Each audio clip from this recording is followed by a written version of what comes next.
the short answer is I recommend the X5. If you want to find out why, keep watching. One of the first reasons why I recommend the Insta360 X5 is just how light and convenient it is to carry and hold when I'm snowboarding. Another thing though that's really important for me is just the size of the X5. Okay, so it's super lightweight. You could just stow it in your pocket, and again, it's super easy to use. When I first used the X5, there is a learning curve where I would shoot in the wrong settings or have the wrong mode on. Now I've gotten used to it and put myself in the mood of, before I start shooting any shot, I go over here, I click the screen, and I make sure that it's first shooting in the right mode. There are multiple different modes that we could use, so you want to make sure it's in the right mode.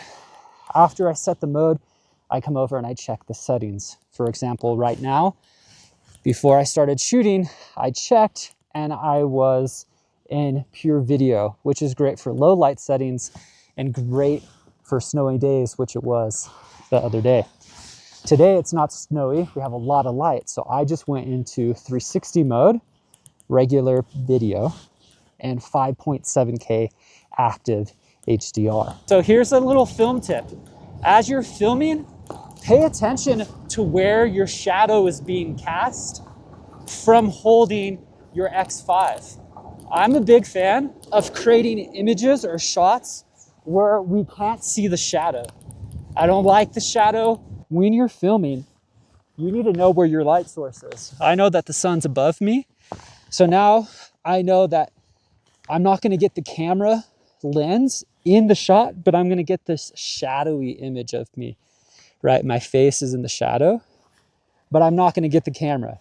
So it's like, how could I get the camera out of the shot, but then keep my body in the light? And so that just takes some practice. So this is one of my favorite places on the mountain. So now I could go get this cruisy shot, right?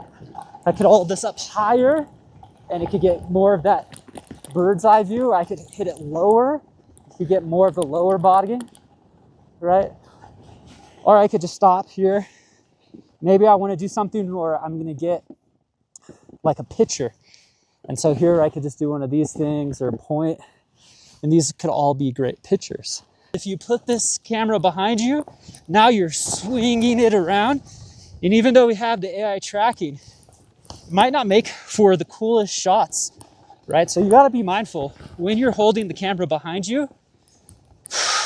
Focus, breathe, get the shots that you're looking for, hopefully. But know that you don't want to swing that arm around too much. Just be mindful of the camera and the sun and the shot you're creating. Again, I always use the X5 and I film in 360 mode. I film in 360 mode, 5.7K active HDR. And then I use the AI tracking and deep track, is the tool's name, to get the shots that I'm looking for. I just like the 360 because, again, you could come up here, maybe you get a shot like this, it's looking down, you could kind of show the steepness of it. Or you could hold the camera at low, again, could hold the steepness for you or show the steepness. One thing I like about the X5 is it works really well with all of the Insta360's accessories. And the mic Air is one of my favorites. So overall, again, do I recommend the X5? And again, the short answer and the long answer is, yeah, I definitely recommend the X5. It's a great camera for just the everyday user, right? So if you're just out and you want to create some cool content, the X5 is going to be really good for you.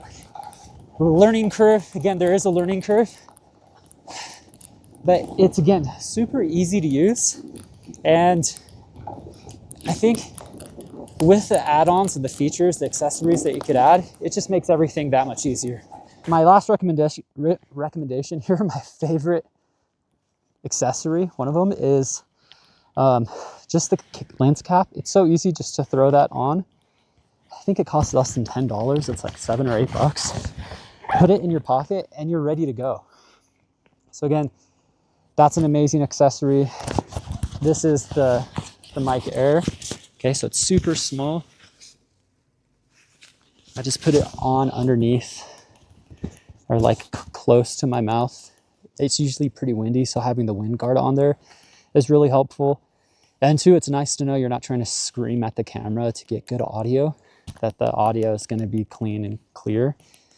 Plus, with the Mic Air, you don't need an attachment, so you can just put it on using Bluetooth, and then it's connected, so it's super user-friendly.